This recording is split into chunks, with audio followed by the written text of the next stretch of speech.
পিলি পরীক্ষায় সবচেয়ে বেশি এসেছে, আর এইটা ভাই লিখিত পরীক্ষায় সবচেয়ে বেশি এসেছে।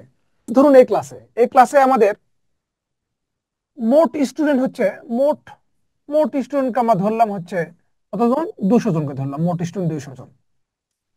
তো এই ক্লাস শুরু করার আগে আমাদের যিনি অপারেটর আছেন, ম্যানেজার, ওনাকে বললাম এই ক্লাসে মোট ভর্তিকৃত স্টুডেন্ট কতজন। উনি আমাকে বললেন যে এখানে ভর্তিকৃত স্টুডেন্ট 200 জন, ধরুন 200 জন।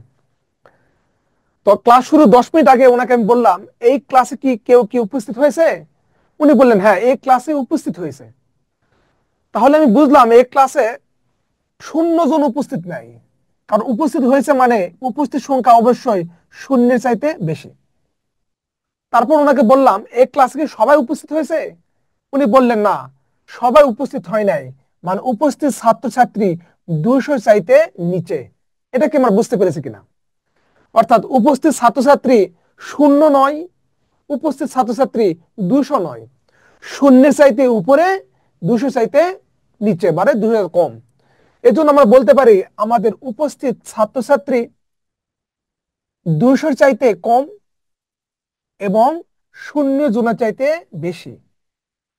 এর মাঝামাঝি কোন একটা সংখ্যা আমাদের উপস্থিত। এইটাকে বলা হয় খোলা বাক্য। এটাকে বলা হয় খোলা বাক্য। এই অসমতার সর্বপ্রথম আলোচনা দেওয়া আছে হচ্ছে ক্লাস 4-এ, অধ্যায় নাম হচ্ছে গাণিতিক প্রতীক।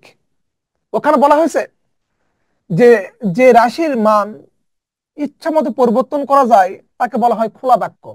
যেমন উপস্থিত ছাত্রছাত্রীকে আমরা ধরলাম হচ্ছে 50x প্লাস 10।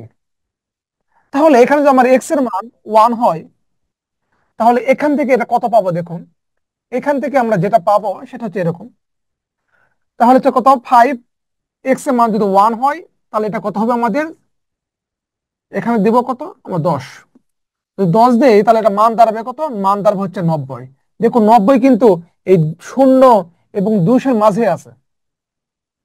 আবার যদি মনে করি x এর মান আমরা ধরবো হচ্ছে 3, তাহলে এটা কত হবে দেখুন, 50 গুণ 3, তার সাথে 10 যোগ করব। যোগ করলে কত হবে আমাদের 160। এই 160 কিন্তু এর মাঝামাঝি কোনো একটা মান। অর্থাৎ এক্স এর মানের পরিবর্তনের সঙ্গে সঙ্গে আমাদের মূল মানের পরিবর্তন হচ্ছে। এরকম এক্স এর মানের পরিবর্তনের সঙ্গে সঙ্গে মূল মানের পরিবর্তন হইলে এখানে যে বাক্যটা লিখেছি সে বাক্য বলা হয় খোলা বাক্য। এই বাক্যকে বলা হয় খোলা বাক্য। খোলা বাক্য, খোলা বাক্য। তাহলে আমরা বলতে পারি ভাই একটা খোলা বাক্য সম্পর্ক প্রতীক দ্বারা যুক্ত থাকলে সেই খোলা বাক্যকে বলা হয় অসমতা। এখন দেখবো ভাই এই অসমতার সমীকরণের সংজ্ঞাটা কি, সংজ্ঞাটা কি সেটা পড়বো। কোন গাণিতিক খোলা বাক্য, কোন গাণিতিক খোলা বাক্যের বাম পক্ষ ও ডান পক্ষ, একটা গাণিতিক খোলা বাক্যের বাম পক্ষ এবং ডান পক্ষ অথবা যে কোনো একটা পক্ষ সম্পর্ক প্রতীক greater than, less than, greater than equal, less than equal দ্বারা যুক্ত থাকলে সে খোলা বাক্যকে আমরা বলতে পারি অসমতা অথবা অসমতার সমীকরণ। অসমতার সমীকরণ দুই প্রকার, এক সরল অসমতা, দুই দ্বিঘাত অসমতা।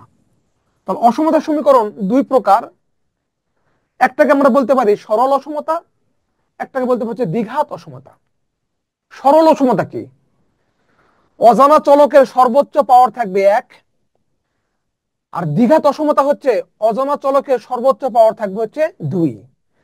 যেমন এইটা হচ্ছে একটা সরল অসমতার উদাহরণ, এইটা হচ্ছে দ্বিঘাত অসমতার উদাহরণ।